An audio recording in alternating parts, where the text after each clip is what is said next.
yang saya hormati. Oke, share screen saya masuk ya? Masuk ya? Oke. Baik, hari ini kita akan membahas tentang langkah-langkah pembuatan proposal dan kita akan mulai dari bagian pertama ya, tentang bagaimana menetapkan atau menemukan masalah ya. Nah, penelitian itu harus berangkat dari masalah. Jadi bukan asal meneliti. Apa gunanya kita meneliti kalau penelitian itu tidak bisa menyelesaikan masalah atau memperbaiki keadaan? Ya, maka dalam menemukan masalah itu perlu pengamatan. Ya, dari pengamatan itu kita harapkan kita akan menemukan masalah. Dan masalah yang kita temukan itu harus menggunakan dukungan data.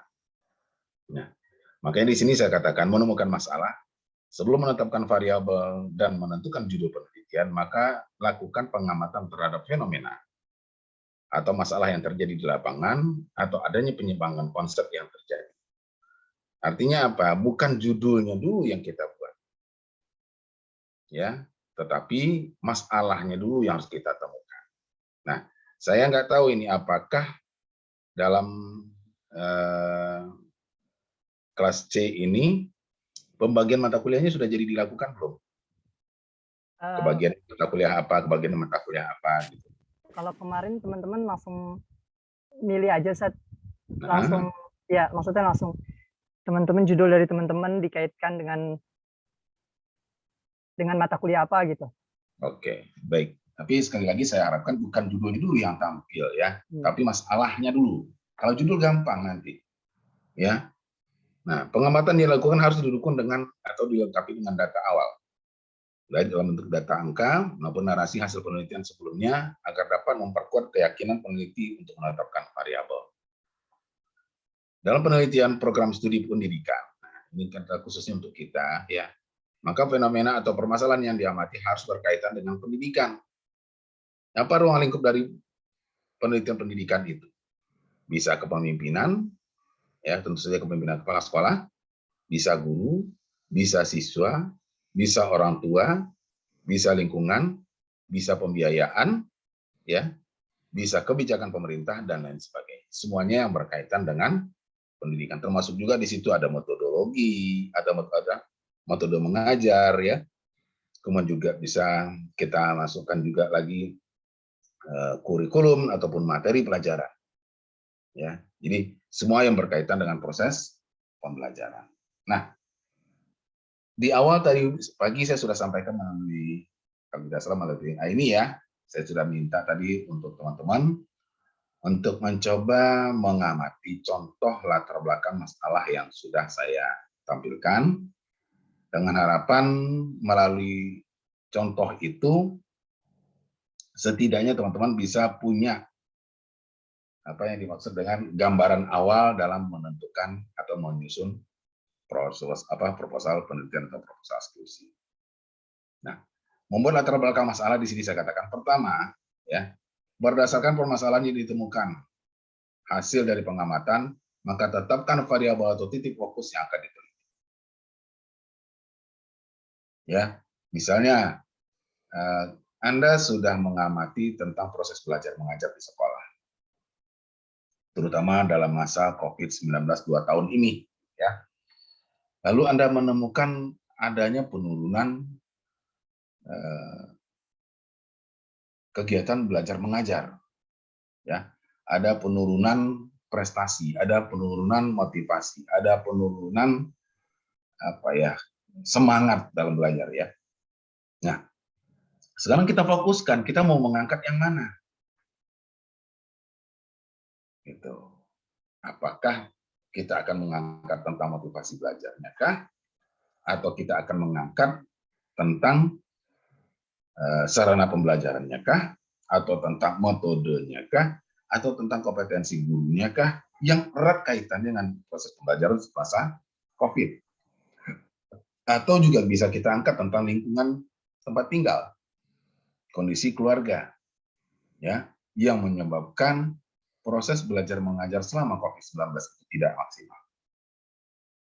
Nah, Kita mulai fokuskan dari situ, dari di mana yang kita akan kita angkat. Nah, kalau variabel X-nya sudah kita temukan, atau variabel Y-nya kita sudah temukan, maka itu menjadi fokus bagi peneliti dalam melaksanakan penelitian dengan batas-batas dan yang jelas dan terukur. Ya, baik terjadi dari variabel X maupun variabel Y. Nah, yang jadi permasalahan biasanya adalah berada pada variabel Y. Sedangkan solusinya itu berada pada variabel X. Ya. Nah, berdasarkan kedua variabel tersebutlah baru bisa ditentukan judul penelitian yang akan kita ajukan. Jadi bukan judulnya dulu, tapi permasalahannya dulu. Apa permasalahannya yang kita teliti? Ya. Nah, permasalahan ini ditemukan berdasarkan hasil pengamatan, dituangkan dalam narasi kalimat dan didukung dengan data. Sehingga dia menggambarkan latar belakang masalah yang perlu memang diteliti dan ditindaklanjuti. Nah, sekarang coba kalau misalnya kita melihat kepada contoh latar belakang yang tadi saya share, ada 2 contoh latar belakang. Misalnya, coba lihat, apa yang bisa Anda dapatkan dari contoh latar belakang?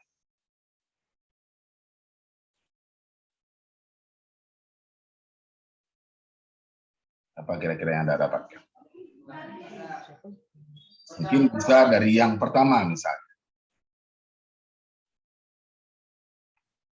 Apa yang Anda dapatkan?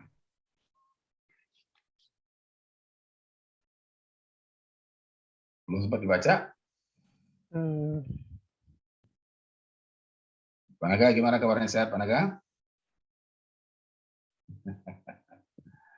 Alhamdulillah Pak, masih di kampung istri nih Pak.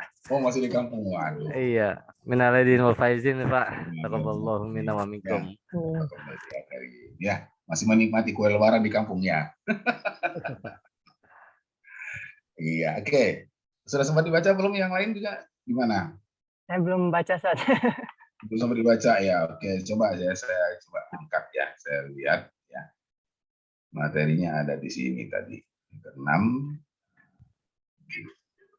tugas. Nah, ini ya. Oke. Nah, ini bisa kelihatan tampil? Enggak, Sat.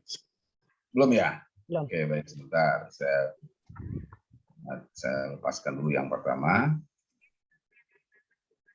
Oke, baik, sebentar ya.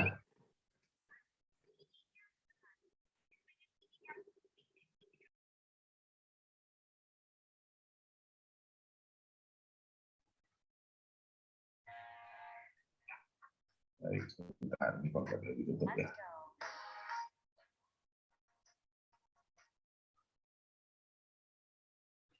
Nggak bisa ya guys ya. Oke, sebentar. Coba.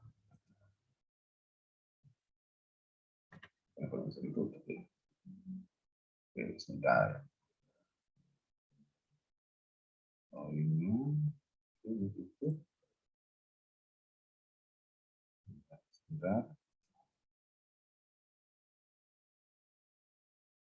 Oke. Sekarang sudah tampil? Sudah, Sat. Sudah, Sudah oke. lihat. Nah, coba kalau kita amati, kalau memang belum sempat ya. Nah, sekarang coba kita amati sebentar. Saya beri Anda waktu 2 atau 3 menit. Silakan Anda baca dulu latar belakang ini, kemudian nanti baru kita bahas. Karena kalau nggak dibaca dulu, percuma dibahas. Ya, ada 2 contoh latar belakang yang saya upload tadi pagi, ya, yang membicarakan tentang latar belakang masalah. Nah, ini salah satunya. Jadi kalau ini bicara tentang pelaksanaan pembelajaran daring, coba lihat di atasnya. Bicaranya tentang pembelajaran daring bukan? Nah, coba dibaca dulu. Saya kasih waktu 2 menit untuk memahami contoh latar belakang masalah ini. Silakan.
Sudah? Oke, baik. Kalau sudah Anda baca, saya minta coba apa yang Anda tangkap dari latar belakang masalah. Silakan. Orang tua yang kan di sini yang pengaruh besar itu di orang tua saat ketika pembelajaran daring. Di slide kedua Ya, oke. kemudian terkait dengan kemampuan orang tua yang bervariatif, tentu ini bisa menjadi permasalahan kepada peserta didik nantinya, terutama dalam penggunaan teknologinya juga, atau mungkin dari pemahaman orang tua terkait mata pelajaran yang terkait. Terus juga dari tuntutan ke pendidiknya juga lah, karena kan di sini berpengaruh besar dari pengelolaan pendidik itu sendiri. Maksudnya dari teknologi itu kan dalam mengaksesnya itu kan juga menjadi permasalahan yang tampak gitu. Orang tua, kemudian pendidik juga. Oke, baik. Yang lain apa yang bisa Anda tangkap? Penurunan kedisiplinan siswa di dalam belajar jarak jauh. Banyak siswa yang tertidur ketika jam pelajaran sehingga tidak absen hadir. Berbeda dengan luring mungkin Ustadz ya. Ya. Anak-anak sudah siap di sekolah, tapi kalau daring merasa kurang tanggung jawabnya kepada sekolah. Oke, baik. Ada yang lain?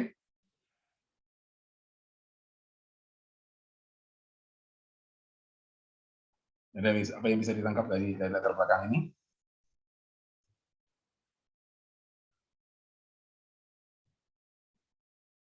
Hanya 2 orang yang bisa menangkap?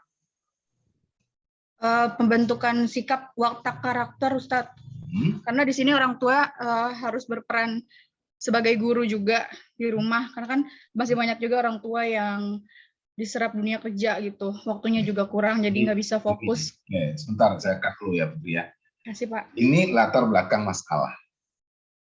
Ya, jadi yang harus kita angkat adalah apa yang menyebabkan timbulnya masalah. Nah, kira-kira apa yang bisa Anda tangkap di sini? Ini kan kalau kita mau lihat ini di ujungnya ini mana yang variabel X menurut Anda?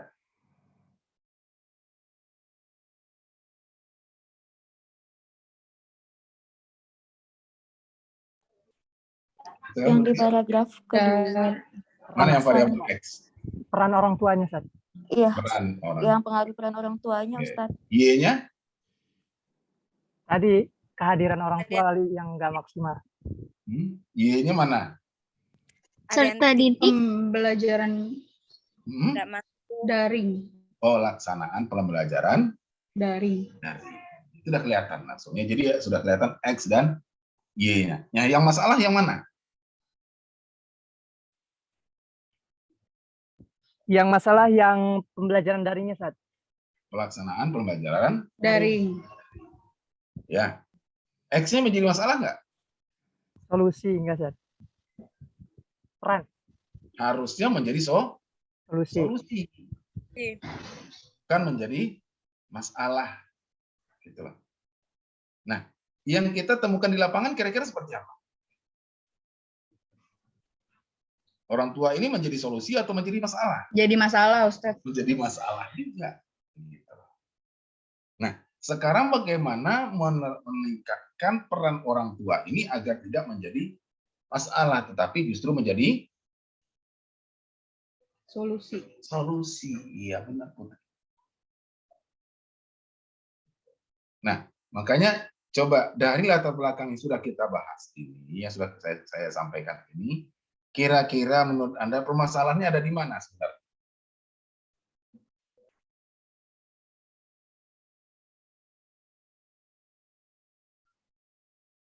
Ayo. Di mana permasalahan sebenarnya kalau kita mau lihat? Di orang tua, ada kesiapan tidak? Ada ketidaksiapan orang tua, ada ketidaksiapan sarana prasarana, ada ketidaksiapan guru. Bahkan juga ada ketidaksiapan materi.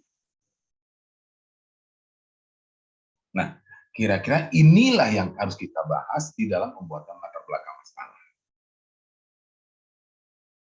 Jadi kita bicara bahwa keberhasilan pendidikan itu keterkaitannya sinergi dari seluruh komponen.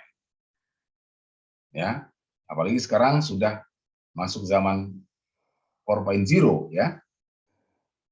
Semuanya sudah berkembang, semuanya serba online dan semuanya bisa diakses dalam 24 jam. Ya, tetapi di bawah dikatakan bahwa belajar harus dari rumah. Nah, kan gitu. Di atas ini bicara tentang bahwa akses itu sudah bisa diakses 24 jam, sekarang bicaranya tentang belajar di rumah. Permasalahannya apa? Apakah sarana di rumah siap? Apakah orang tua di rumah siap? Apakah guru juga mengajar dari sekolah secara online juga siap? Nah, dari sini sudah banyak bisa kita.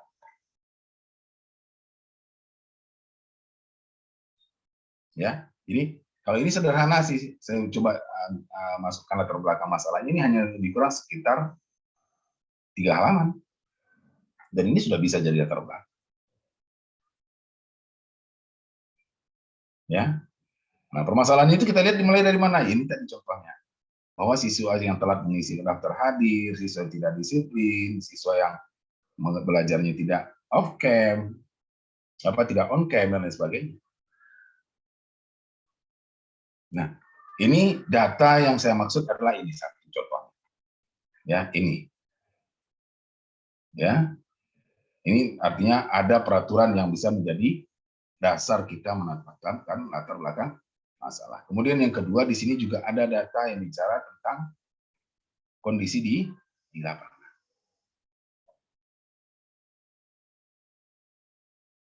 Ya, oke, baik. Kira-kira sampai di sini terbayang nggak kira-kira cara membuat latar belakang masalah itu? Kalau misalnya saya tanya sekarang, Mega sudah dapat variabelnya belum?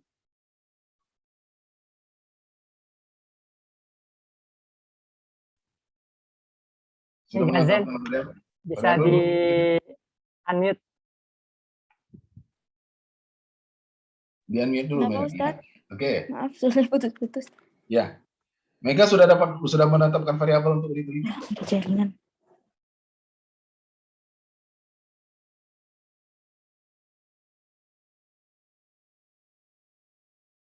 Oke, Mega kayaknya agak terganggu sinyalnya ya.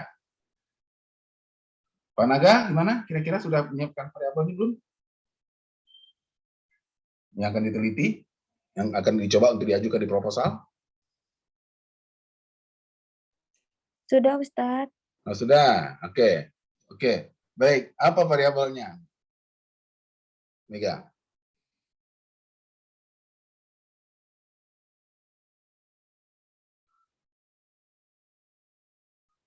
Yang jadi masalahnya apa?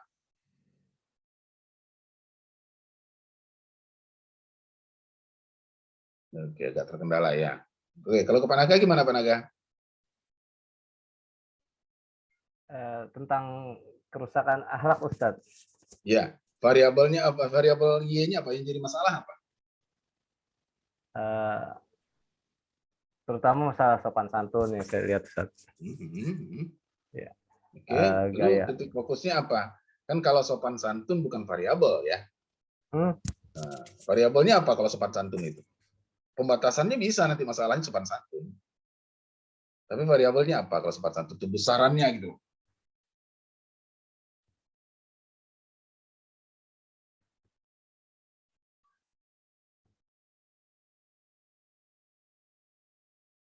Apa besaran sopan santun itu apa, Pak Tenaga? Saya orang yang sopan, saya orang yang tidak sopan. Itu apanya gitu loh, besarannya apa?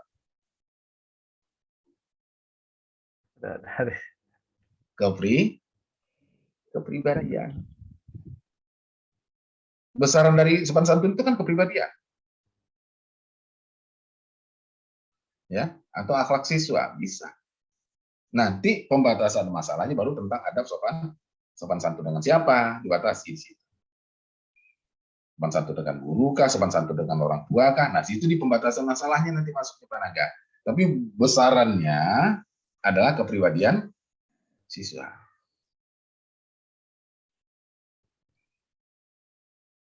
Paham Pak Naga?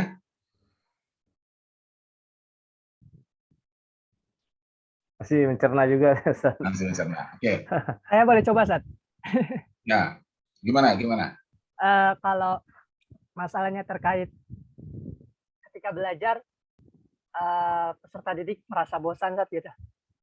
Jenuh, gitu. Itu masalah. Kemudian batasannya karena, maksudnya solusinya karena, maksudnya batasan masalahnya itu terkait dengan batasan materinya itu terkait dengan kompetensi profesional guru gitu. Karena ketika membuka pelajaran yang kurang menarik, jadi membuat peserta didik jenuh gitu, Sat.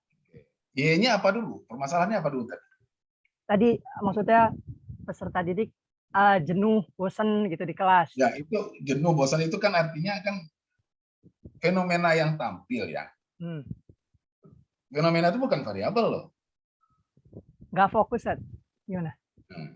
Apa kira-kira? Apakah besarannya adalah motivasi belajar atau kedisiplinan belajar? Ke situ dibawanya dulu. Nanti dalam motivasi belajar itu coba kita breakdown, coba kita buka apa sih ruang lingkup motivasi belajar. Ada nggak di situ dia? Berarti kalau ada, rumpun terbesarnya adalah Motivasi belajar. Motivasi belajar. Jadi tidak kita larikan kepada kok, tidak kita mencoba menarik itu adalah kompetensi guru yang bicara.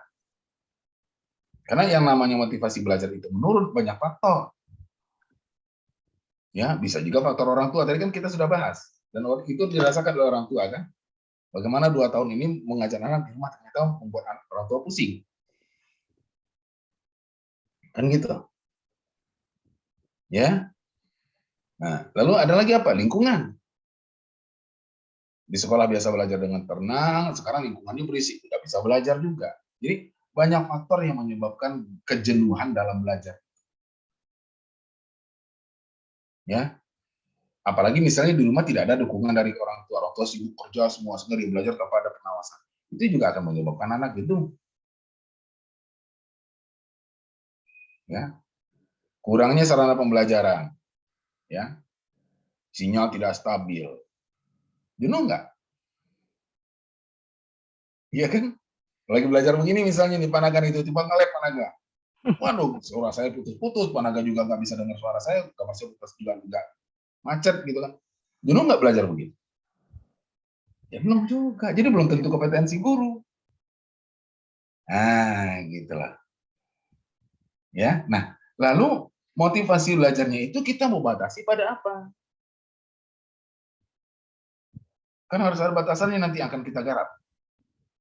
Jadi kalau misalnya tadi bisa tentang kejenuhan dan lain sebagainya, makanya kita harus cari besarannya sudah dapat, lalu batasannya apa? Kesiapan belajarkah? Keseriusan belajarkah? Kedisiplinan belajarkah? Atau yang mana? Nah, itu nanti perlu kita lihat pembatasannya. Kalau Ya. kemarin kan terkait pembatasan, Sat, yang saya pahami kayak ada bagian-bagian kayak kompetensi, itu kan batasan juga ya. Nah, benar maksudnya kompetensinya. Tapi kan berarti kan yang akan Salman harapkan nanti ada solusinya lah kompetensi guru kan gitu. Iya. Berarti kan ada 2. Kompetensi guru nanti kita batasi lagi kompetensi yang mana yang kita harapkan bisa mengatasi kejenuhan siswa dalam belajar ini. Jadi X-nya kita batasi, Y-nya juga kita batasi.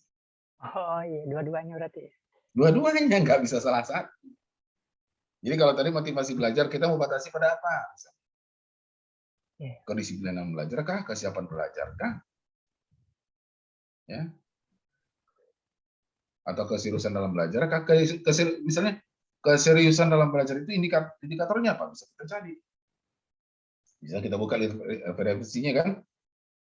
Misalnya keseriusan belajar itu dia hadir tepat waktu, dia mengerjakan tugas dengan baik, dia selalu melaksanakan ujian dengan jujur. Itu indikator dari keseriusan dalam belajar.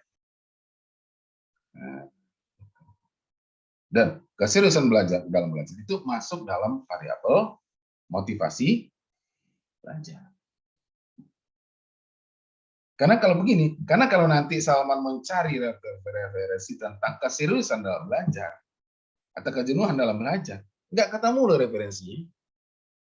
Karena referensi yang ada adalah bicara tentang motivasi belajar.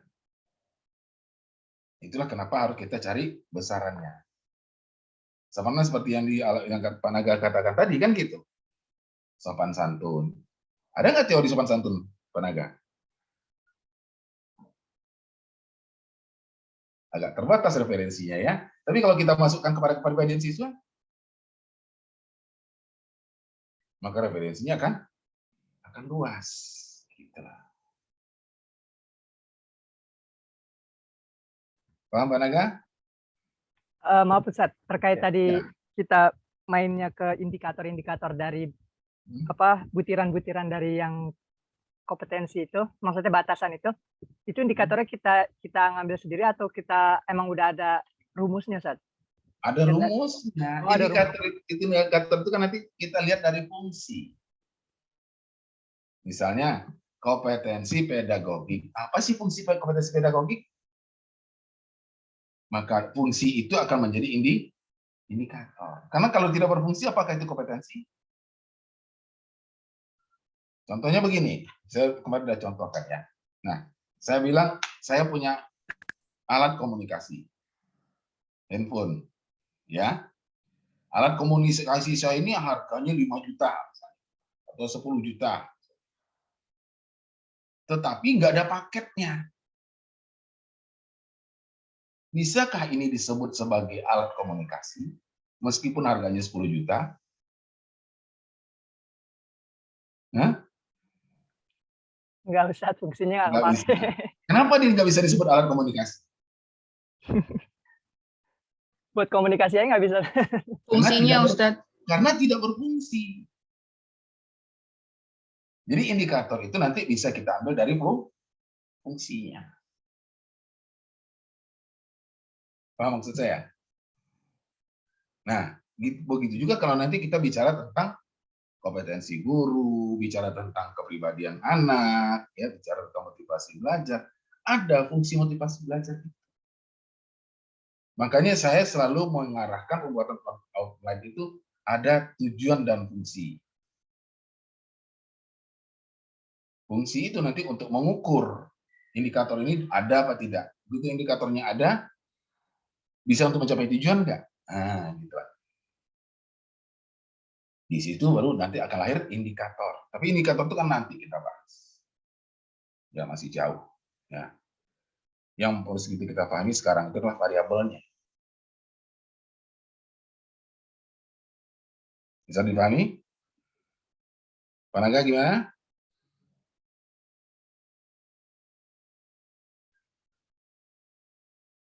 Monika? Ini bisa dipahami?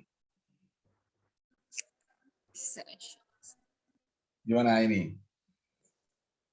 Bisa insya Allah, Ustaz. Bisa. Monika? Misalnya itu, Ustaz, kalau misalnya variabelnya itu masalahnya itu ketika waktu pembelajaran selama PTM terbatas ini, Ustaz. Itu bisa nggak?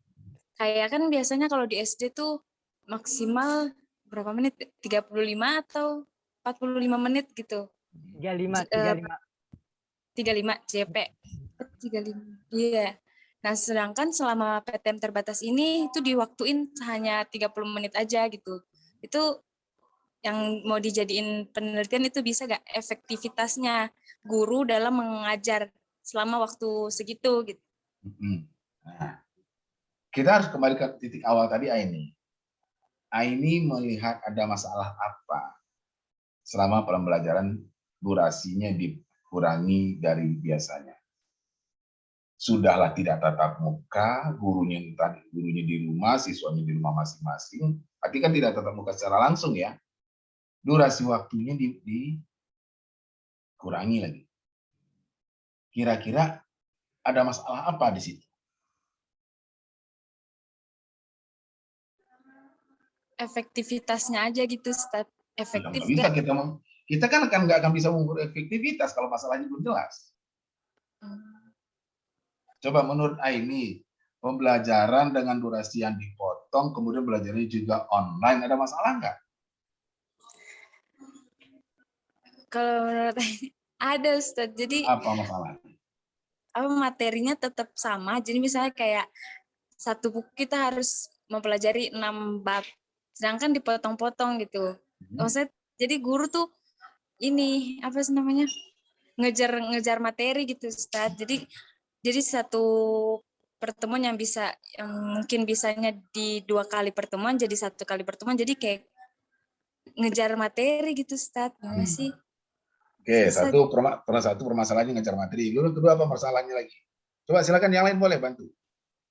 Apa kira-kira masalahnya yang timbul, pembelajaran durasinya dikurangi sementara tetap pembelajarannya secara online?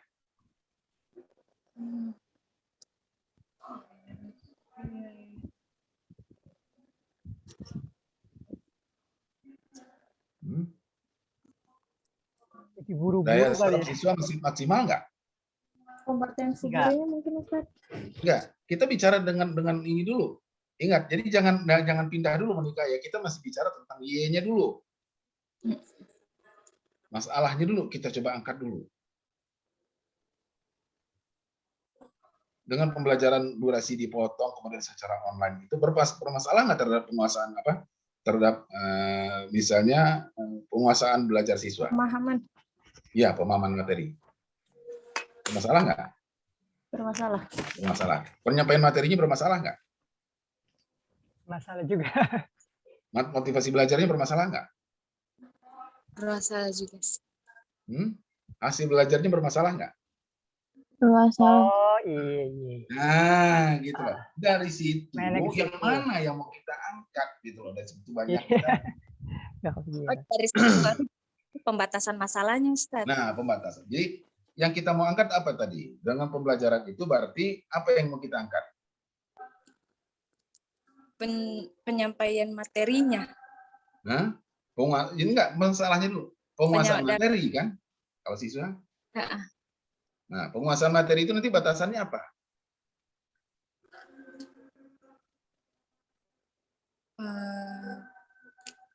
Penguasaan materinya. Apa kira-kira? Itu kan bisa kita searching di internet ya, ruang lingkup penguasaan materi pelajaran. Nah, ketemu dia. Ambil salah satu untuk menjadi batasan masalah. Yang lain enggak kita ambil. Contohnya sederhananya saja misalnya ya. Penguasaan mata pelajaran itu misalnya kesiapan siswa dalam mengerjakan tugas. Itu penguasaan materi.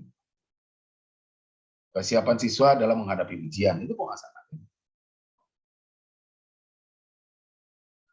Ya. Jadi ambil besarannya dulu baru cari pembatasannya. Paham ini? Paham, Ustaz. Oke, baik. Yang lain gimana? Kita pelan-pelan saja di sini karena ini agak ngambang-ngambang kadang-kadang nih kalau nggak hati. Monika gimana? Sudah paham belum? Ya kalau yang dijelasin tadi udah paham Ustaz. Cuma kalau beda lagi kayaknya masih perlu dipelajari. Ya, apa contohnya? Kalau saya kan tadi ambilnya itu sih Ustadz, lebih ke berbusana Ustadz, berpakaian. Permasalahan saat ini kan apa ya, remaja putri itu kan bukan seenaknya sih. Memakai pakaiannya tuh kadang suka pakai baju yang anak TK tapi bukan seumurannya gitu Ustaz. Nah, itu gimana tuh Ustaz? Nah, sekarang permasalahannya ya, apa kasus yang akan Monika angkat terkait dengan itu? Peran orang tuanya sih dalam pendisiplinannya. Jadi kan kasusnya, permasalahan. Oh, kasusnya. Mungkin ini Ustaz, berpakaian terbuka, bukan gitu ya? Bukan. Efek dari perpakaian yang seperti itu apa misalnya? Oke. Terjadinya mungkin perzinan-perzinan kayak gitu. Satu, apa lagi? Terus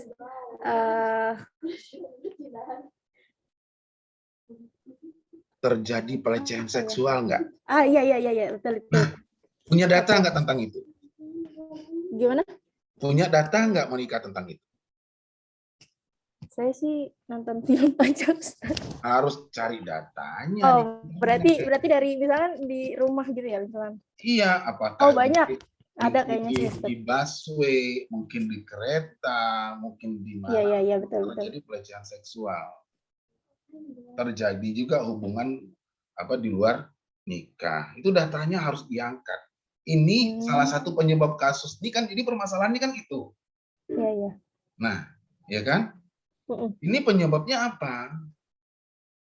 Kalau Monica tadi mengisinya, dia penyebabnya adalah karena berpakaian yang tidak sesuai dengan syariat. Betul. Ya kan?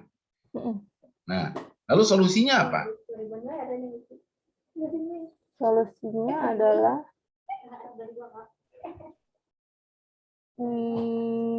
dari orang tua atau misalnya dari pribadinya gitu.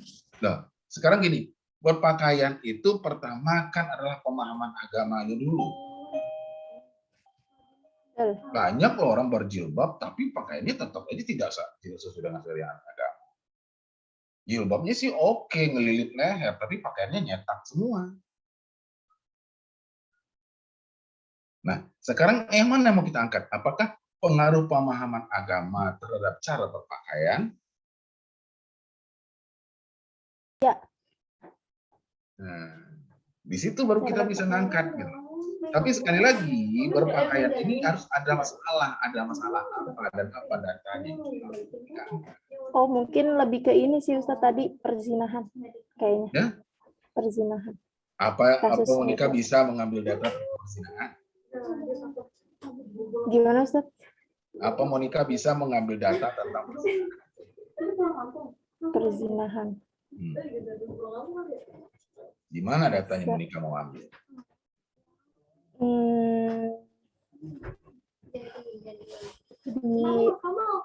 Tapi di dekat rumah saya sih ada. Ya, itu kan namanya. Gimana sih? Caranya angka. Boleh-boleh saja itu menikah, tetapi data yang paling valid, yang paling mudah kita dapatkan itulah pelecehan seksualnya.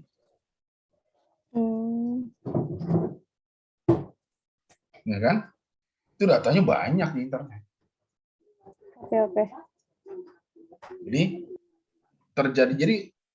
harusnya, nah ini yang lain juga perhatikan. Monica itu menangkap ada permasalahan tentang pelecehan seksual. Berangkatnya harus dari situ. Kenapa terjadi pelecehan seksual? Oh, rupanya ternyata gara-gara cara berpakaiannya yang tidak benar. Tepat Ya kan? banget, Kucing dikasih ikan asin, ya dia sergap. Benar nggak? Betul. Salah kucing kah? Enggak. Kucingnya nggak salah, orang ngomong makanannya. Ya kan? Coba kalau misalnya ikan asinnya nggak dikasih ke kucing, kucingnya bersalah nggak? Enggak. Enggak. Nah, cara melihat masalahnya seperti itu. Jadi terjadi tindak pelecehan seksual itu kan tidak berdiri dengan sendirinya. Ya kan? Ada pengaruh dari perpakaian lawan jenisnya, ada pengaruh tayangan media sosial dan lain sebagainya. Nah, sekarang Monica akan mau mengangkat dari mana? Apakah pengaruh tayangan media sosial terhadap pelecehan seksual atau pengaruh pemahaman agama terhadap penggunaan pakaian? Itu akan banyak pilihan di situ.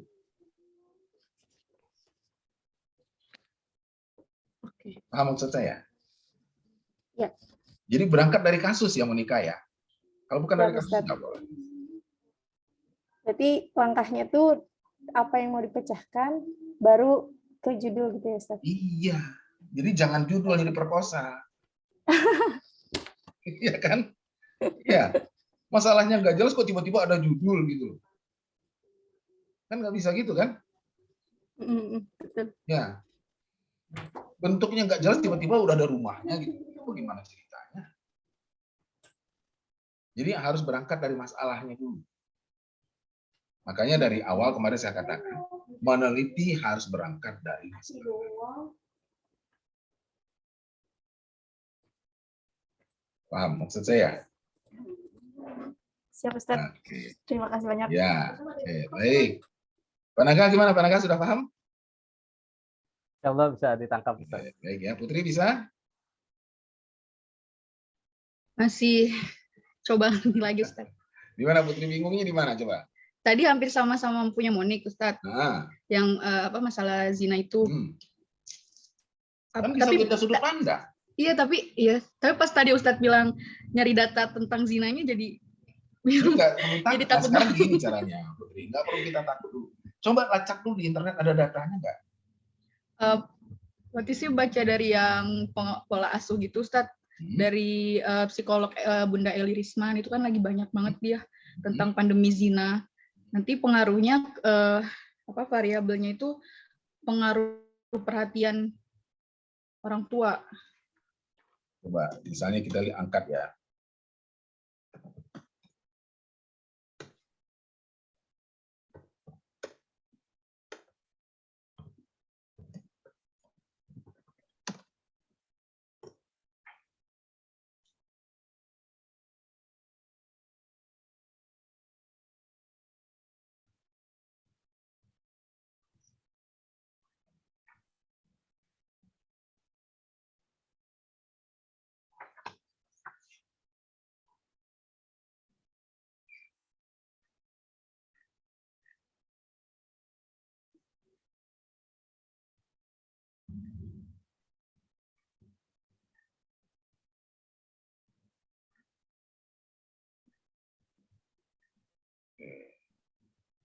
Ini bisa dicari datanya sebenarnya.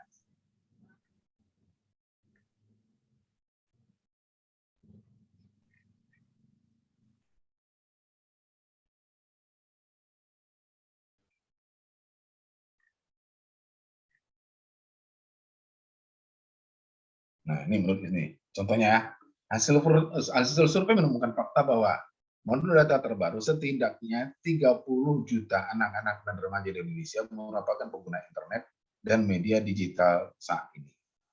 Menjadi pilihan utama saluran komunikasi yang mereka gunakan. Hasil studi menemukan 80% responden yang disurvei merupakan pengguna internet dengan bukti kesenjangan digital yang kuat di antara mereka. Nah, ini kan kalau ini kan bicara digitalnya.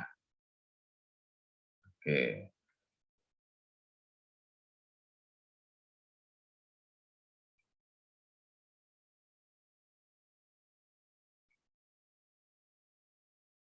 Nah, oke. Nah, di samping itu, hampir semua dari mereka itu tidak setuju terhadap isi pornografi di internet. Namun, sejumlah besar anak dan remaja telah terekspos dengan konten pornografi, terutama ketika muncul secara tidak sengaja atau dalam bentuk iklan yang memiliki nuansa vulgar. Nah, ini kan jadi ada data-data yang bisa kita angkat gitu ya. Nah, kalau misalnya kita cari lagi bisa sebenarnya. Nih. Misalnya saya dapatkan lagi datanya. Nah.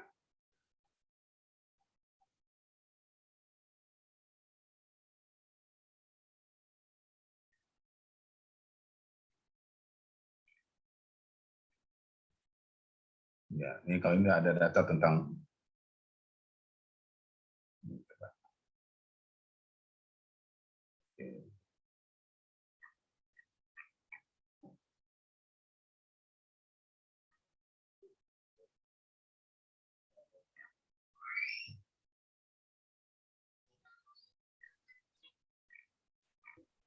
ya, agak butuh waktu ya nyarinya ya.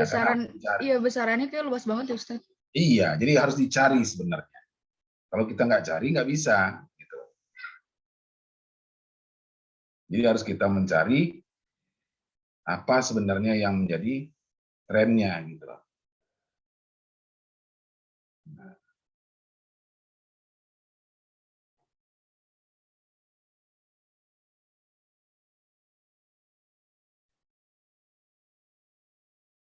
Ya, harus dicari benar-benar ya baru dapat dia. Kalau nggak ketemu gitu.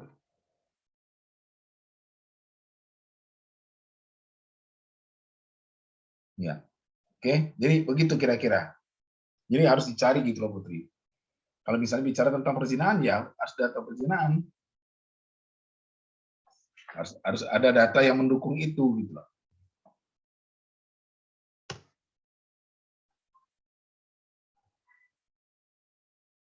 Nah, ini ada lagi yang terbaru ini, misalnya.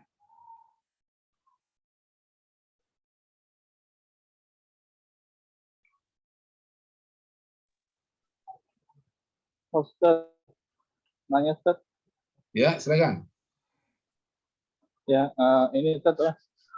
Berarti sebelum kita membuat latar belakang, itu kita cari dulu ya Ustaz ya, maksudnya data yang ada di lapangan,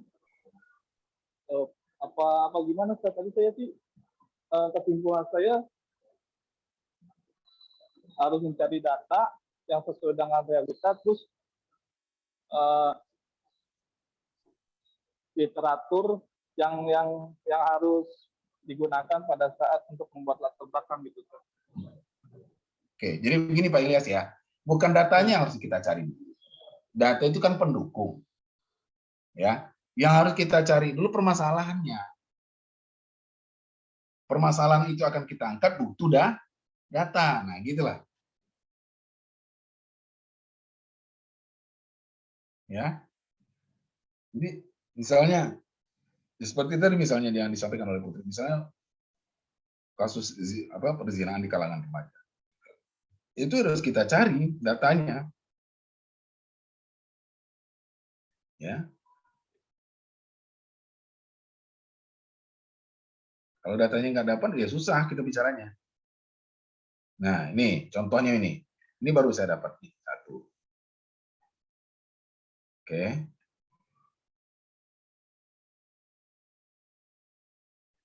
Sebentar.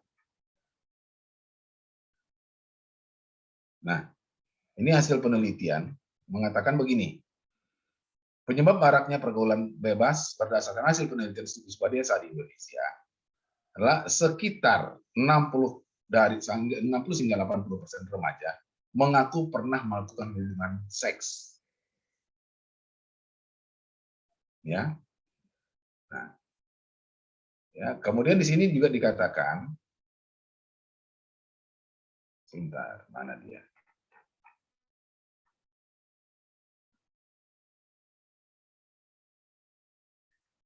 Nah, ini. Seks pranikah bisa meningkatkan resiko kanker mulut rahim jika hubungan seks tersebut dilakukan sebelum usia 17 tahun. Resiko terkena penyakit tersebut bisa mencapai 4 kali sampai 5 kali lipat. Terjadi di Indonesia. Sekuat-kuatnya mental remaja yang tidak tergoda pada pola hidup bebas, kalau terus-menerus mengalami godaan dan kondisi sangat bebas dari kontrol, tentu suatu saat dia akan tergoda juga untuk melakukan. Godaan semacam ini terasa lebih berat bagi remaja yang memang benteng mental dan keagamaan tidak begitu kuat. Apa yang bisa kita tangkap dari berita ini?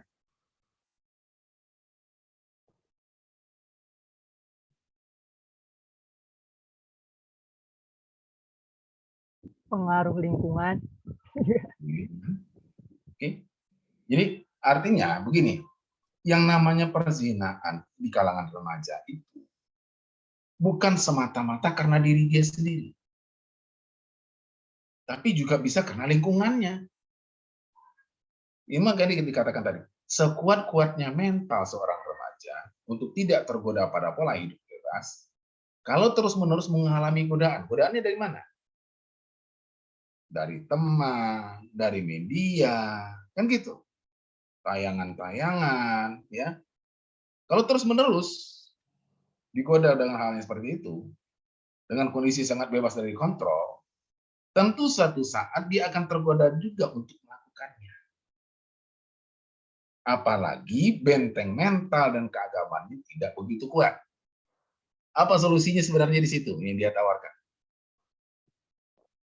Jauhi lingkungan yang mengarah Enggak, ke situ. solusi yang dia tawarkan apa sebenarnya kalau kita lihat? Agama, benteng. Benteng mental dan keagamaan.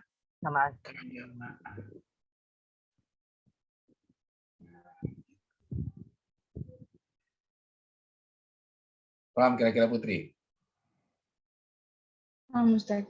Ya, jadi dari situ kita cara mencari. Ya, oke. Ya, siapa lagi yang lain yang ingin bertanya? Silakan.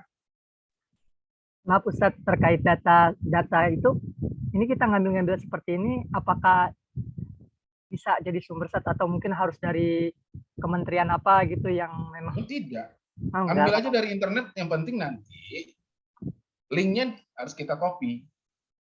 Linknya dimasukkan di bawah. Contoh, misalnya tadi dari makalah yang saya dari latar belakang yang saya coba tampilkan tadi, coba lihat, ada nggak? Mana dia tadi? Nah, ini dia tampilkan di sini. Nah, ini ada SE Mendikbud 2020 1.21. Ya, atau coba yang satu lagi saya tampilkan ya. Oke, coba sebentar. Saya tampilkan yang satu lagi.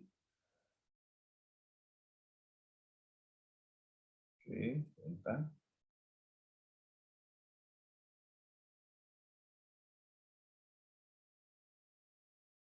Oke, baik. Saya ambilkan contohnya satu lagi.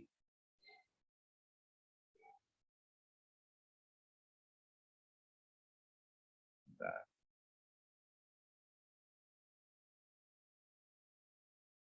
Ya, oke.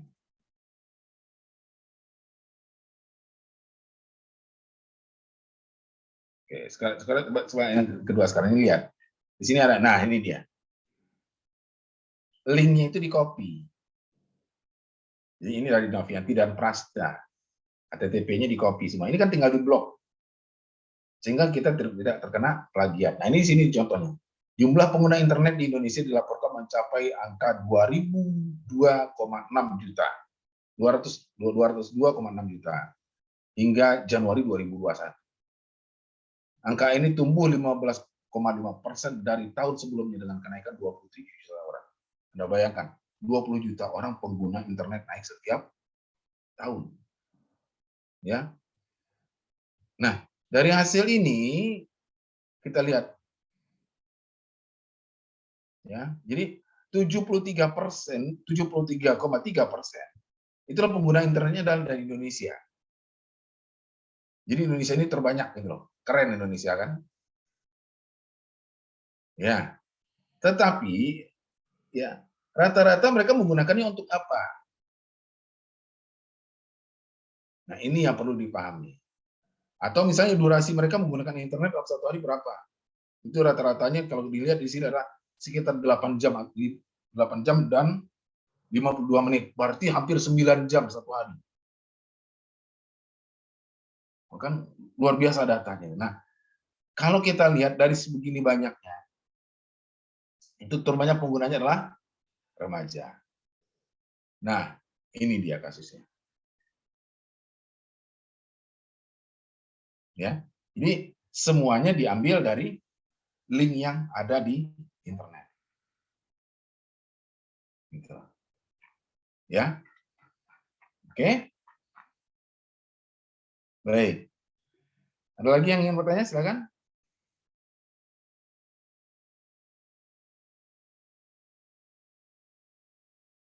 Yang lain gimana nih? Berarti tadi rata-rata kuantitatif ya Ustaz ya? Hitungannya. Kuantitatif atau kualitatif itu nanti. Oh, nanti. Ya. Apakah dia nanti akan menjadi kualitatif atau menjadi kuantitatif, itu kan nanti setelah variabel ini kita tetapkan, nanti bisa diketahui. Ya, yang jelas kita sekarang mencoba fokus dulu bagaimana cara menentukan variabel penelitian, itu dulu yang penting.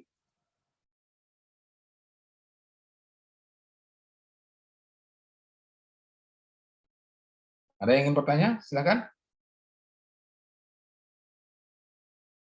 Jadi berangkat membuat latar belakang masalah itu, makanya di sini dimulai dari latar belakang masalah. Apa maksudnya? Apa yang melatar belakangi timbulnya masalah. Ya, kalau kita misalnya bicara sekarang, oke, ambil dari mata kuliah apa? Contohnya satu orang aja. Dikaitkan dengan mata kuliah apa? Coba yang lain, saya ingin jangan Salman, coba yang lain. Siapa? Pak Muiz kan? kayaknya tuh Pak. Pak Muiz fikih. Oke, Pak Muiz, silakan Pak Muiz. Kita baru gabung Pak, mohon maaf. Nah, kebagiannya mau mengangkat masalah mata kuliah apa? Saya penelitiannya masalah umroh haji, Pak. Umroh haji, berarti fikih ya. Fikih, Nah, Pak, ya. sekarang apa permasalahan yang bisa yang Pak Muiz tangkap terkait dengan masalah umroh dan haji? Saya tuh ingin melihat dampak ibadah umroh haji setelah jamaah itu melakukan, Pak. Dampak kesehariannya itu apa? Ya, Apa ada efek itu yang ingin saya. Nah, tentu sebelum itu diangkat, Pak Muiz tentu punya masalah. Saya melihat umroh dan karena haji. umroh haji ini hanya sekedar kayak jadi tren. Jadi kayak efek-efek daripada perubahan itu kayak kurang mengena gitu kalau menurut saya, Pak. Nah, jadi saya bisa ingin tahu apa ini, ada apa, di mana apa ini. Nah, bisa nggak Pak Muiz dapatkan datanya? Bisa Pak, insya Allah. Karena saya kan jamaah banyak. Nah, contohnya gini, umrohnya jalan, gitu kan? Ya. Tapi tidak memberikan efek, gitu loh. Berangkat hajinya oke, tapi nggak memberikan efek. Iya. Coba Anda lihat, apakah kalau misalnya kita melihat sekarang ya, anggota dewan itu rata-rata sudah berangkat haji belum? Atau jangan haji dia umroh lah. Sudah rata-rata. Sudah semua. Tapi kenapa masih korupsi ya?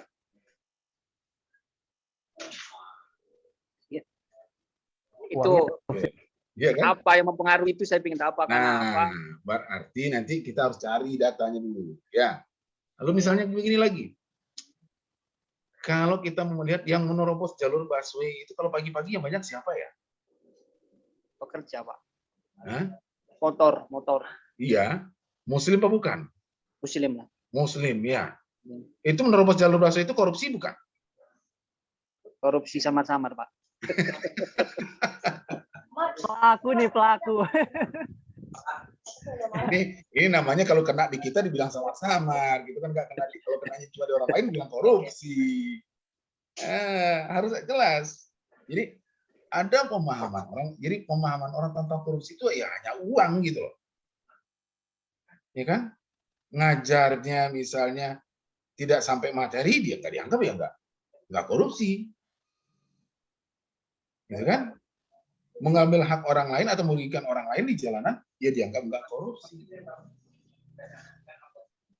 Karena itu masuk kategori, karena yang namanya korupsi itu adalah tindakan kita yang melakukan atau mengambil hak orang lain. Nah, jadi kalau misalnya Pak Muiz tadi mau mengangkat tentang umroh dan haji, ya harus dilihat permasalahannya apa sih yang menyebabkan umroh dan haji ini kok tidak memberikan efek yang optimal. Ya, bisa coba digarap nanti. Karena saya kebetulan sedang membimbing skripsi tentang itu satu orang.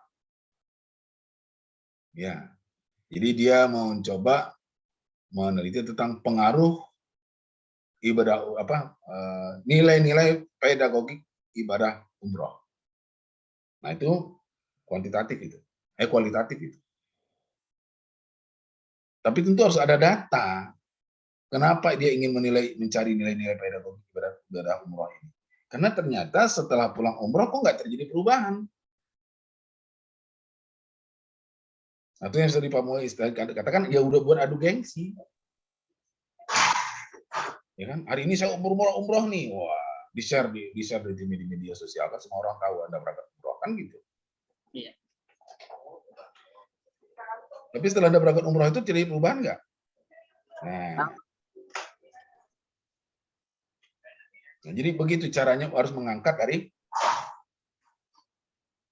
masalah dulu ya, masalahnya harus jelas. Iya. Oke, baik. Oke. Yang lain silakan, masih ada?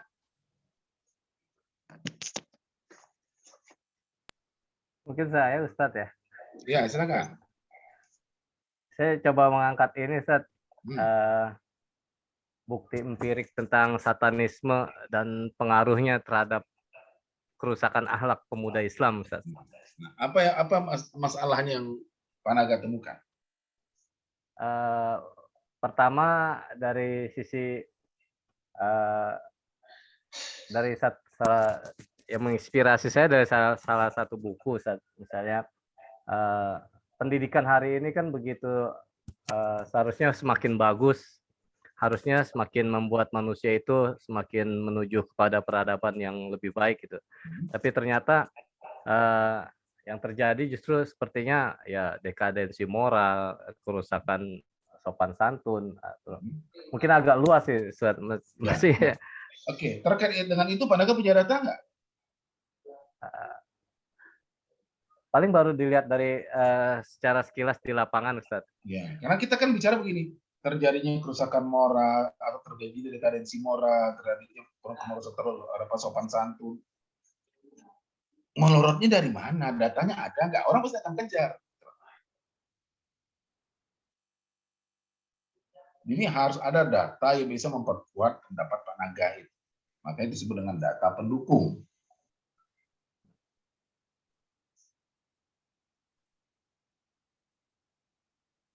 Ya, boleh-boleh aja Pak Naga mengangkat itu. Tapi Pak Naga kan tadi udah menyebutkan masalahnya terjadinya. Kenapa sih kok terjadi miss gitu ya antara pendidikan dengan hasil? Pendidikan itu kan harus mengantarkan manusia itu beradab. Tapi kenapa manusianya nggak beradab ya? Karena pendidikan tetap jalan terus. Kira-kira menurut Pak Naga masalahnya di mana, Pak?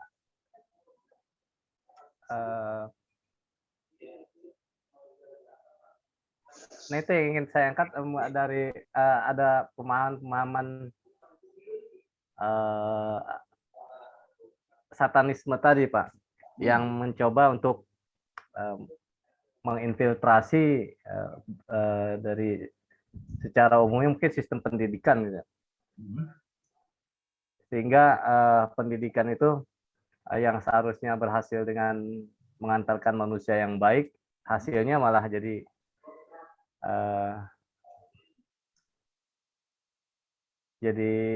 semacam misalnya mungkin dari apa, kalau dari tujuan pendidikan nasional misalnya, kalau yang kemarin kita sempat bahas kan, hari ini misalnya tujuan nasional pendidikan mengantarkan manusia itu menjadi manusia yang terampil misalnya gitu. Padahal keterampilan itu kan bisa diambil, dipelajari setelahnya gitu. Hari ini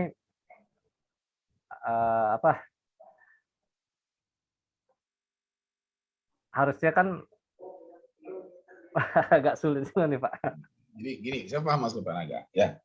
Jadi Pak Naga harus baca dulu tujuan pendidikan nasional Pak Naga. Jadi jangan sepenggal-sepenggal. Betul maksudnya terampil, tapi terampilnya bagaimana? Pak Naga harus baca dulu Undang-Undang Sistem Pendidikan Nasional tentang tujuan pendidikan nasional. Supaya tidak salah kaprah nanti. Tetap di situ ada manusia yang beriman, berakhlak, berilmu pengetahuan, kan gitu. Itu ruhnya ada di situ. Nah, sementara sekarang terjadi yang pada katakan tadi, kenapa sih kok terjadi miss antara proses pendidikan dengan hasil? Pendidikannya berjalan tapi hasilnya tidak sesuai dengan apa yang diharapkan, kan gitu. Ya, terjadi dekadensi moral, terjadi kemerosotan sopan santun dan seterusnya. Nah, menurut Pak Naga, solusinya apa?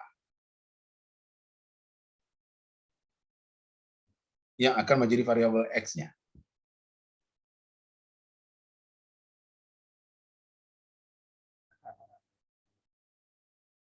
Nah itu mungkin perlu di lagi. Solusinya harus kita temukan Pak Naga. Coba menurut Pak Naga, orang dulu mendidik kenapa ya kok berhasil membentuk kepribadian anaknya?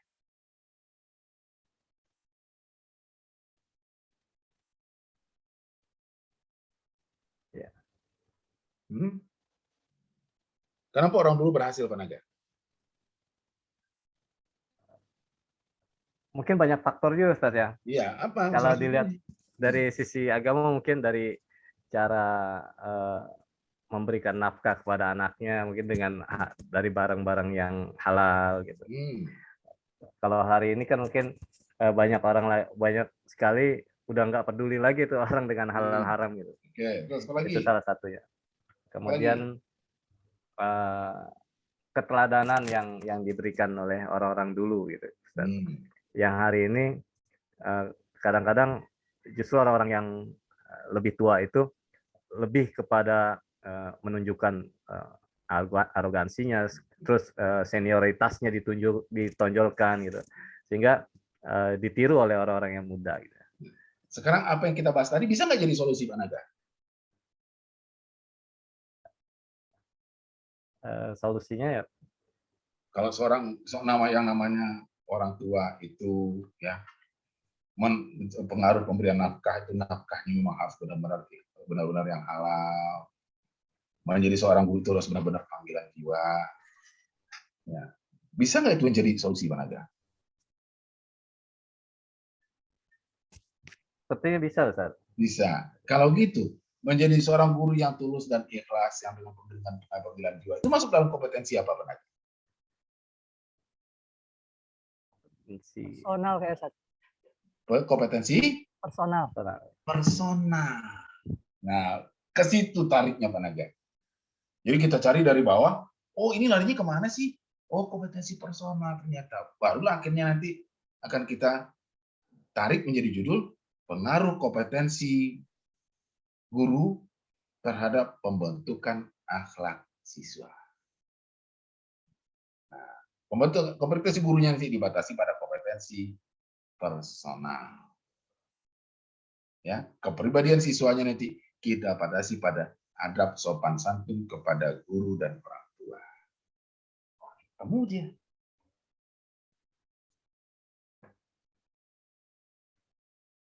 gimana, Pak Naga? Ya, Ustaz. Makasih, Ustaz. Ya, jadi memang harus diurut seperti itu, Pak Naga. Ya kan? Bisa nggak ganti lagi misalnya, apalagi pola asuh orang tua, bisa juga. Pengaruh pola asuh orang tua terhadap pembentukan kepribadian anak. Pola asuhnya apa? Ya dengan tadi itu dikatakan pemberian nafkah yang halal, mendidik dengan penuh keagamaan, suasana keakraban dalam keluarga, ada keterbukaan. Karena tadi dikatakan kan begitu, Pak Naga. Kalau terus-menerus digoda, yang akan kalah. Gitu. Terutama yang memang pendidikan moral dan keagamaannya rendah.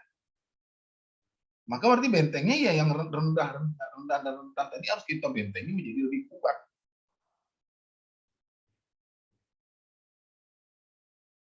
Bisa, Pak Naga? Iya, Ustaz. Oke. Ya. Baik, yang lain ada lagi yang mau ditanyakan?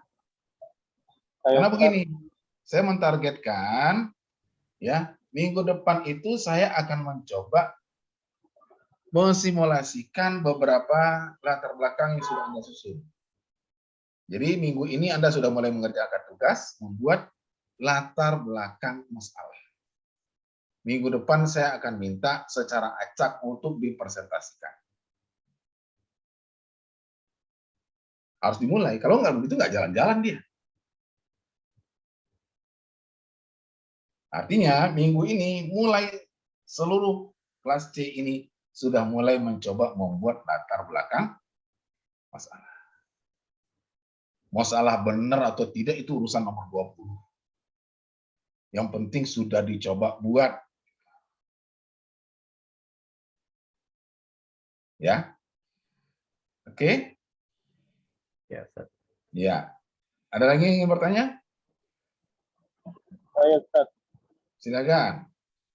Coba saya pengen ngasih kesempatan yang lain dulu deh, Pak Ilyas. Ya. Oh ya, siap-siap. Oke, coba silakan yang lain, coba. Nanti jangan dikira nanti, oh saya nggak dikasih kesempatan nanya sih Pak. Nah, nggak begitu. Coba silakan. Yang diem aja, yang off cam, coba itu yang saya ingin nanya gitu loh. Ustadz, saya mau bertanya. Ya, silakan. Siapa? Siti Rahayu. Siti Rahayu, oke silakan. Bagaimana kalau yang saya angkat itu tentang peran penting guru agama Islam dalam mendidik siswa, dalam mendidik perilaku siswa di SMA. Sekali lagi, Siti Rahayu saya ingatkan, Anda menemukan masalahnya apa? Adab sih Ustadz, adab terhadap guru misalnya. Anda punya data? Datanya berarti saya mesti di sekolah dulu ya? Ya nggak mesti. Contoh misalnya, Anda pernah baca nggak berita tentang bagaimana seorang siswa membuli gurunya? Ya Ustadz. Nah, coba cari beritanya.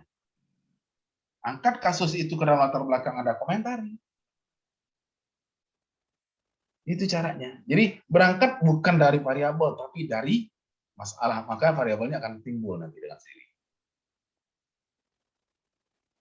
Baik Ustadz, alhamdulillah jadi paham.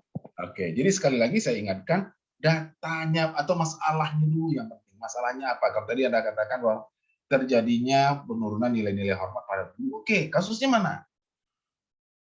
Nah, cari kasusnya itu. Angkat kasusnya itu, masukkan di latar belakang, masukkan sumbernya dari mana, dapat ambil linknya atau URL-nya, kemudian coba data hasil download Anda itu atau hasil Anda kutipan Anda analisa. Lalu menurut Anda kira-kira solusinya apa? Nah, baru nanti dia tampil variabel dan judulnya. Paham ya? Paham Ustadz, terima kasih Ustadz. Oke, baik. Ada lagi yang lain? Siapa lagi?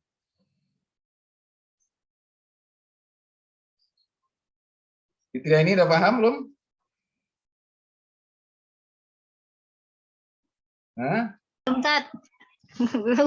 Belum. Belumnya di mana? Masih bingung. Masih bingung. Bingungnya di mana? Berarti kalau bikin judul tuh harus ada masalahnya dulu ya. Yang pertama tuh masalah. Masalah. Nanti dari masalah itu baru timbul variabel. Kalau variabelnya sudah ada, baru kita tentukan judulnya. Kalau ini, Ustadz, apa namanya, karakter sama sikap tuh sama apa beda sih, Ustadz? Karakter dengan sikap ya berbeda. Sikap itu ya? buah dari karakter.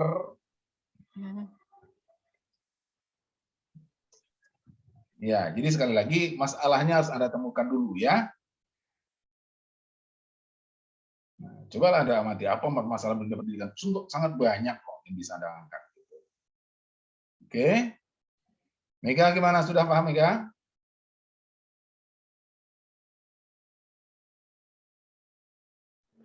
Halo Ustadz. Nah, gimana?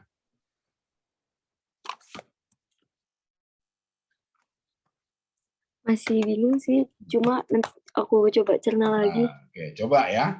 Jadi harus berani mencoba. Orang kalau tidak berani mencoba nggak akan pernah bisa. Oke, Reza gimana? Mbak, ini Ustadz mau coba yang ini. Judulnya pengaruh metode pembelajaran mind mapping terhadap hasil belajar siswa di kelas 10 SMKX Jakarta gitu. Masalahnya apa? Berarti masalahnya metode pembelajarannya, Ustadz. Inilah yang saya sebut dengan ngomong-ngomong judul itu ya ini. Kok judulnya bisa lahir, masalahnya belum ada gitu loh. Jadi tolong judulnya dulu yang harus judulnya.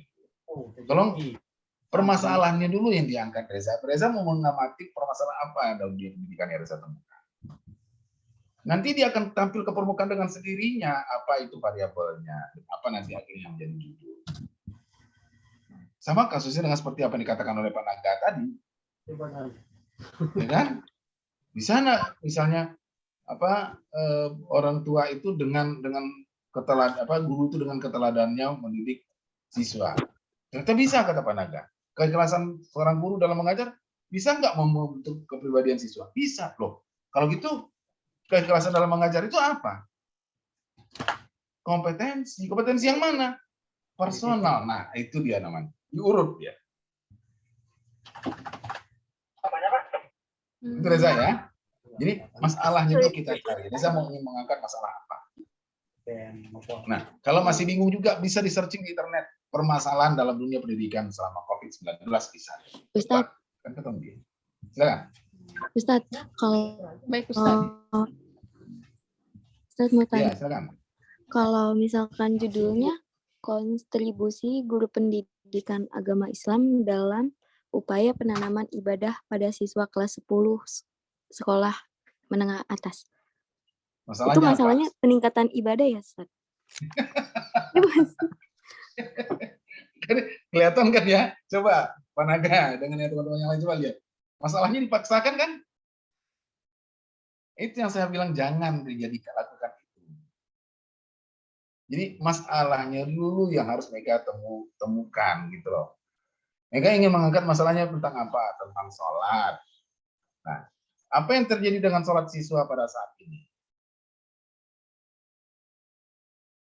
Ya kan? Berarti bukan judulnya dulu yang kita lampirkan. Judulnya nanti akan gampang gitu loh. Jadi saya ingin itu nanti Anda itu akan menjelaskan minggu depan itu, Pak, saya punya permasalahan begini. Ini loh datanya dan ini akhirnya menjadi latar belakang saya. Kira-kira judulnya cocok ini apa Pak? Nah, itu yang saya mau. Jadi judulnya itu di belakang nanti baru tampil. Yang kita harus siapkan itu adalah latar belakang yang didukung dengan data. Paham ya Mega ya? Makasih Ustadz. Oke. Yang lain masih ada?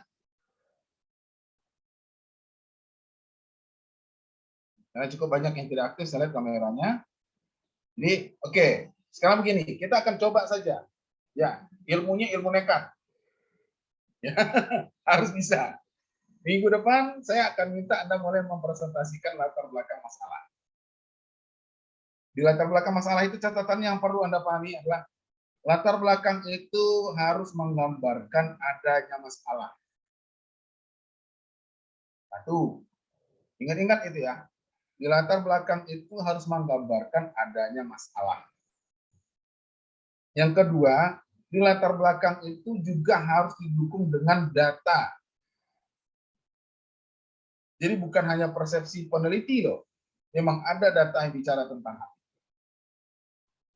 Oke, dua. Yang ketiga, di dalam latar belakang itu harus menawarkan solusi agar bisa menjadi variabel X. Jadi 3 hal itu harus ada di latar belakang Anda minggu depan. Berapa? Minimal 2 halaman lah. Kalau nggak bisa 3 halaman, 2 halaman dulu lah. Bisa lebih dari 3 halaman, Ustaz? Boleh, silakan. Tapi jangan mari mengarang ya. Dia harus ada data yang dikomentari, harus ada data yang jelas. Ini sekali lagi saya ingatkan, yang pertama latar belakang itu harus menggambarkan adanya masalah. Oke. Yang kedua, gambaran masalah itu harus didukung dengan data dan sumber. Ya, sumbernya bisa diambil dari HTTP itu kan, atau diambil dari URL itu kan. Oke. Ya. Kemudian yang ketiga, latar belakang itu juga harus memuat solusi. Minimal 2 halaman. Ya, diketik spasinya bolehlah 2 spasi atau 1,5. Ya. Minggu depan saya akan acak siapapun yang saya minta untuk mempresentasikan. Yang jelas saya akan mulai dari yang kurang aktif selama ini. Saya minta untuk presentasi. Ustadz. Ya. Besaran dan batasannya kita masukin semua aja nggak apa-apa. Apanya? Besaran sama batasan latar belakangnya Ustadz. Kita belum bicara pembatasan masalah. Ya, masukin belum aja kita ya. bicarakan pembatasan masalah. Ya, yang kita bahas, oke, sekali lagi dengarkan. Latar belakang itu pertama harus memberikan gambaran adanya masalah. Ada masalah itu harus didukung dengan data. Dan yang ketiga, latar belakang masalah itu juga memberikan solusi. Solusinya apa? Berarti ada X dan Y. Latar belakang itu dimulai dari Y dan nanti solusi ditawarkan dengan X. Oke, minggu depan kita akan coba presentasikan. Bisa dipahami? Bisa? Ya, Ustaz. Oke, baik. Saya pikir itu oleh-oleh lebaran kita ya. Minggu pertama kita dapat oleh-olehnya itu. Ya, kita akan mulai minggu depan. Ya, saya kepengen kelas C ini agak cepat gerakannya gitu. Karena kita minggu depan itu sudah tatap muka terakhir sebelum UTS. Ya, ini sudah masuk yang ke-7 loh. Seharusnya ke-6 itu sudah mulai praktek. Ini kita ada kekurangan satu pertemuan. Jadi kalau minggu depan nggak berhasil, wah makin berat beban ke belakang. Jadi minggu besok harus berhasil kita presentasikan bagaimana yang dimaksud dengan latar belakang masalah. Oke ya? Bisa ya? Baik, Ustaz. Baik. Insya Allah, Ustaz. Oke. Yakin dulu Putri, baru insya Allah. Siap Ustaz? Iya, Ustaz. Insya Allah. Gitu. Jangan insya Allah, siap Ustaz. Siap Ustaz, insya Allah. Nah, gitu. Jadi tekadnya dulu, baru insya Allah. Ya, oke. Baik, saya pikir cukup dulu sampai di sini pertemuan kita pada sore hari ini karena sudah menjelang maghrib. Ya, saya harapkan minggu depan kita sudah bisa untuk mulai presentasi. Dan yang akan presentasi nanti saya yang bertugas, saya akan pilih orangnya. Ya, yang penting semua harus siap. Ingat ya, ini tugas berantai. Kalau Anda tidak membuat latar belakang masalah, maka minggu depan akan berlanjut kepada pembatasan masalah. Jadi kalau satu kali latihan tidak Anda kerjakan, maka dia akan terputus. Jadi mulai minggu ini sampai menjelang menjelang UAS, Anda tidak boleh lagi tidak hadir. Harus ikut karena dia akan menjadi tugas berantai sampai UAS nanti. Pada saat UAS nanti, saya hanya akan meminta mana proposal Putri, mana yang akan saya nilai, karena tidak ada UAS. UASnya adalah proposal Anda masing-masing. Ya, bisa dipahami ya? Oke, baik. Saya pikir cukup sampai di sini dulu pertemuan kita pada sore hari ini. Terima kasih atas segala perhatian dan kerjasama Anda semua. Insya Allah minggu depan kita akan mulai presentasi latar belakang masalah. Demikian barangkali yang bisa saya sampaikan. Mohon maaf atas segala kekurangan dan kelemahan saya. Akhirnya marilah kita tutup perkuliahan kita sore ini dengan sama-sama membaca hamdalah. Alhamdulillahirabbil alamin. Dan akhirnya saya tutup dengan wassalamualaikum warahmatullahi wabarakatuh. Waalaikumsalam warahmatullahi wabarakatuh. Terima kasih, Ustaz. Oke,